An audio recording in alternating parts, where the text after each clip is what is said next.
পুলিশের ভূমিকায় প্রশ্ন, চালান পেশ করা হয়নি, সুপ্রিম কোর্ট থেকে আমরা এটা বুঝতে পারলাম, এবং এগুলো খুব সিরিয়াস ইস্যু, যে ইস্যুগুলো আপনারা মনে রাখুন। সিল করে পাঠানো হয়নি অভয়ার পোশাক, এগুলো নিয়ে পুলিশের ভূমিকা নিয়ে অত্যন্ত বড় প্রশ্ন উঠেছে। মাত্র 27 মিনিটের দিনে দুবার ব্যবহার করো স্টপেজ ক্রিম আর নিজেকে রাখো evergreen. Keya Seth aroma therapy stoppage cream, আর খুঁজে পাও নতুন আমিকে। সিসিটিভি ফুটেজ রিপিট করুন, মুখস্থ করুন, প্রয়োজনে জুনিয়র ডাক্তাররা আপনারা যেভাবে মোটা মোটা বই পড়েন এগুলো বারবার মনে করুন, যাতে করে স্বাস্থ্যমন্ত্রীকে প্রশ্ন করতে পারেন। ফরেনসিক রিপোর্টে সন্দেহ তৈরি হয়েছে কোর্টে, নমুনা সংগ্রহ করেছেন কে, কোনো উত্তর নেই। ময়না তদন্তের সময়, সেই সময় কখন, কেন ময়না তদন্তটা এত তড়িঘড়ি করা হলো? যে লিকুইড পাওয়া গেছে, হোয়াইট ডিসচার্জ, সেই ডিসচার্জ বা সেই তরল, জনি তরল, সেটাকে কেন নির্দিষ্ট টেম্পারেচার মেনটেন করে রাখা হলো না? এই সমস্ত কিছু প্রশ্ন করুন, জবাব চান। আমি কল্লোল বাবুর কাছে একদম সরাসরি চলে যাচ্ছি, উনি এক্সপার্ট। কল্লোল বাবু, একটা যেন সোসাইটাল ডিপ্রেশন কাজ করছে, একটা নৈরাশ্যের বাতাবরণ, যেখানে সবাই ভাবছে আমরা কোথাও গেলে হয়তো বিচার পাবো না। আদপে তো সুপ্রিম কোর্ট কালকে বিচার দিত না, কিন্তু সুপ্রিম কোর্ট থেকে কি কি আউটকাম যদি একটু আমাদের সহজ করে সাধারণভাবে যদি বুঝিয়ে দেন। এই ইনভেস্টিগেশনটা সিবিআই অনেক পরে পেয়েছে, 4-5 দিন পরে। তার আগে স্টেট গভর্নমেন্টের ভূমিকা পুরো এই ইনভেস্টিগেশনটাকে নষ্ট করে দিয়ে যে সমস্ত অপরাধী আছে তাদেরকে বাঁচানোর জন্যে সমস্ত রকম চেষ্টা করে গেছে।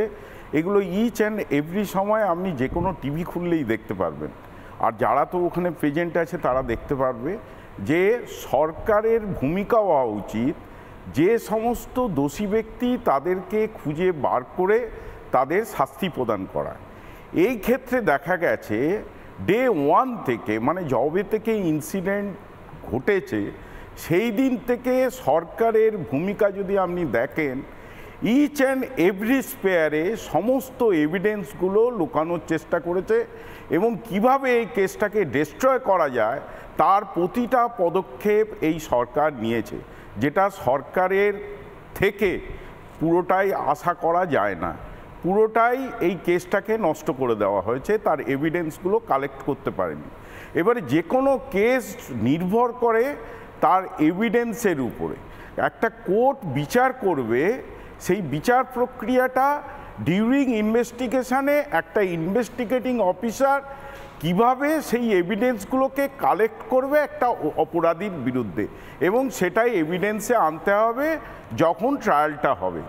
এই ক্ষেত্রে দেখা গেছে, আপনারাও জানেন, প্রত্যেকে জানে, প্রত্যেকটা রাজ্যবাসী থেকে গোটা পৃথিবীর লোক জানে যে সরকার প্রতিটা ক্ষেত্রে এই এভিডেন্সগুলোকে লোপাট করে কোনো ব্যক্তিদের বাঁচানোর চেষ্টা করেছে। আচ্ছা, এ তো গেল একটা দিক। এবারে আপনি যখন কেসটা ট্রান্সফার হলো সিবিআইয়ের কাছে, সিবিআইয়ের কাছে যখন গেল, তার এই যে এভিডেন্স কালেকশন করার ক্ষেত্রে প্রতি ক্ষেত্রে তার প্রতিবন্ধকতা দেখতে আমরা পেয়েছি, যার জন্যে এবং আমি সবাইকে বলবো, এবং জুনিয়র ডাক্তার থেকে আরম্ভ করে ডাক্তার ফ্যাটার্নিটি থেকে আরম্ভ করে সমস্ত নাগরিকদের বলবো, সিবিআইয়ের উপরে বিশ্বাস রাখুন। ইনভেস্টিগেশন এটা স্টেশনারি দোকান নয়, কোনো ওষুধ কিনতে গেছেন বা কোনো জিনিস কিনতে গেছেন, কিনে নিয়ে চলে আসবেন। এই ইনভেস্টিগেশনটা একটা রাজ্য সরকারের এগেনস্টে ইনভেস্টিগেশন হচ্ছে, কোনো রকম সহযোগিতা নেই, সমস্ত এভিডেন্সগুলোকে লোপাট করে দিয়েছে। তারই মধ্যে যেটুকু পাওয়া যাচ্ছে সেগুলো সিবিআই চেষ্টা করে যাচ্ছে। আমি আশা করছি সিবিআই খুব দ্রুত এই এভিডেন্সগুলো কালেক্ট করে যথাযথ দোষী ব্যক্তিদের শাস্তি দেবে। এবারে আমি সুপ্রিম কোর্টের কথায় আছি। সুপ্রিম কোর্ট এমন কোনো অর্ডার দেয়নি যেখান থেকে মনে হবে খুব হতাশা হচ্ছে। সমস্ত এভিডেন্স জোগাড় করতে একটু টাইম লাগবে, যেহেতু এই এভিডেন্সগুলোকে নষ্ট করে দেওয়া হয়েছে। প্রিলিমিনারি যে এভিডেন্সগুলো আছে, যেখান থেকে পরবর্তী এভিডেন্স কালেক্ট করা হয়, সেই সমস্ত এভিডেন্সগুলোকে লোপাট করা হয়েছে এই কেসে।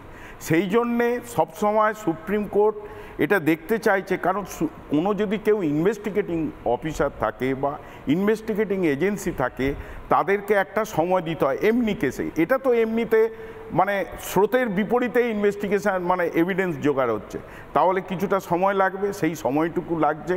আপনারা ধৈর্য ধরুন, ঠিক এভিডেন্স জোগাড় করবে সিবিআই এবং ঠিক দোষী ব্যক্তিদের বার করবে, সেই যত বড়ই ক্ষমতা সম্পন্ন হোক না কেন। আমি এই আশা রাখছি সিবিআইয়ের উপরে।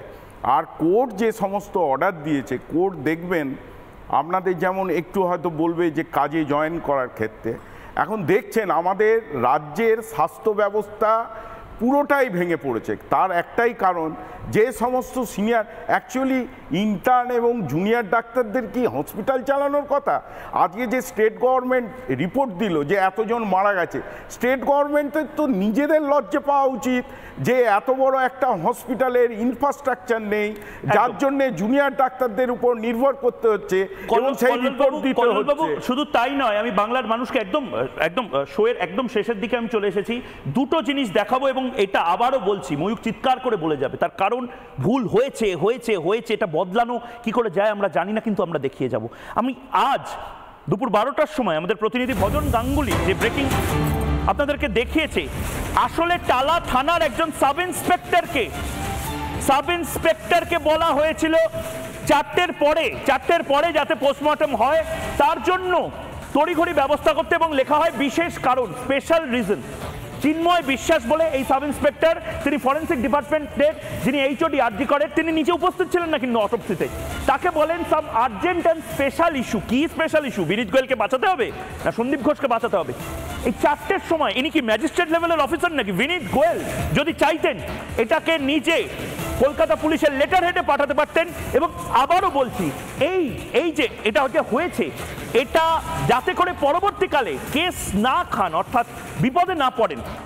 রীনা দাস বলে যে ফরেন্সিক এক্সপার্ট, আমি 3 জনের ছবি দেখানোর জন্য বলবো, যে মূল কারিগর যারা রয়েছেন, যে 3 জন ফরেন্সিকটা করেছিলেন, সেই 3 জনের মুখ একবার আমরা দেখে নিই। অভয়ার ফরেন্সিক যে 3 জন ডাক্তার করেছেন, তার মধ্যে অপূর্ব বিশ্বাস একেবারে সন্দীপ ঘোষ ঘনিষ্ঠ আরজি করের অধ্যাপক, ফরেন্সিক বিভাগের অধ্যাপক, উত্তরবঙ্গ লবির সদস্য। রীনা দাস এখন সামনে এসেছেন, রীনা দাস সহকারী অধ্যাপক। রীনা দাস চিঠি দিয়েছেন এবং চিঠি দিয়ে জানিয়েছেন যে এই মুহূর্তে আমি বলতে চাই, এবং তার পাশাপাশি আরেকজন যাকে এনআরএস থেকে আনা হয়েছিল, মলি ব্যানার্জি সহকারী অধ্যাপক এনআরএস হসপিটালের, সন্দীপ ঘোষ ঘনিষ্ঠ। মলি ব্যানার্জি কিন্তু বানতলার যে রেপ কেস তাতেও অংশগ্রহণ করেছিলেন। রীনা দাস চিঠি লিখে, সেই চিঠিও একবার আমি দেখানোর চেষ্টা করব। রীনা দাস চিঠি লিখে বলেছিলেন 4টের পরে যদি এরকম ধরনের মহিলার ফরেন্সিক হয়, তাহলে কলকাতা পুলিশের একটি নোট বা ম্যাজিস্ট্রেট লেভেলের নোট দরকার। কোথায় সেই নোট ছিল? কেন এগুলো হয়েছে? অপূর্ব বিশ্বাসকে সিবিআই কি তলব করবে? কারণ অপূর্ব বিশ্বাসকে নিয়ে ইতিমধ্যে সুপ্রিম কোর্টে ফিরোজ ইদুলজি বলেছেন অপূর্ব বিশ্বাসের ভূমিকা খতিয়ে দেখা প্রয়োজন, এবং জবাব চাইছে বাংলা, অপূর্ব বিশ্বাসের মাথায় কে?